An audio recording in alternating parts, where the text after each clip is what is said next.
A routine cleaning job ended with a worker losing 4 fingers and a franchisee facing a federal fine of nearly $200,000.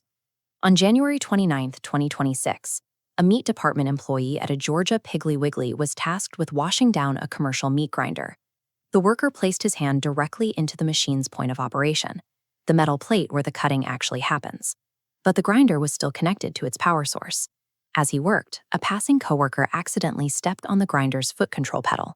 The heavy machine started instantly, violently pulling the employee's hand into the grinding blades and severing 4 of his fingers.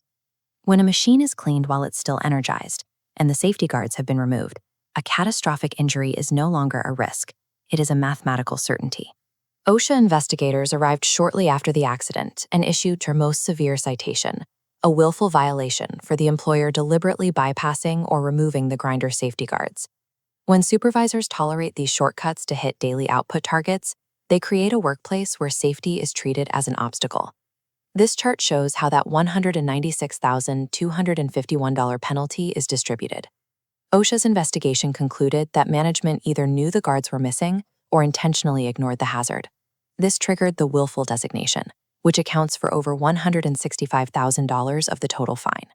Treating physical guards as optional accessories for the sake of output is a trade-off that costs the company more in penalties and liability than it ever earns in extra production. The investigation uncovered a second major violation. The store lacked a program for controlling hazardous energy. This is known as Lockout, Tagout, or LOTO. It is a procedure where a worker physically isolates a machine from its power source and secures it with a padlock before starting any cleaning or maintenance. OSHA requires written, machine-specific LOTO procedures for every individual piece of equipment in a facility. A generic safety policy kept in a corporate binder fails the legal standard for worker protection. If a machine-specific LOTO protocol was followed, the grinder would have been unplugged and locked out. The coworker stepping on the foot pedal would have had no effect because the machine would have been physically incapable of starting. Servicing a machine while it is still powered is the equivalent of cleaning a loaded weapon while someone else's finger is on the trigger. OSHA issued a final citation because the employer failed to report the amputation within the legally mandated 24-hour window. Delayed reporting immediately flags a company for increased investigative scrutiny.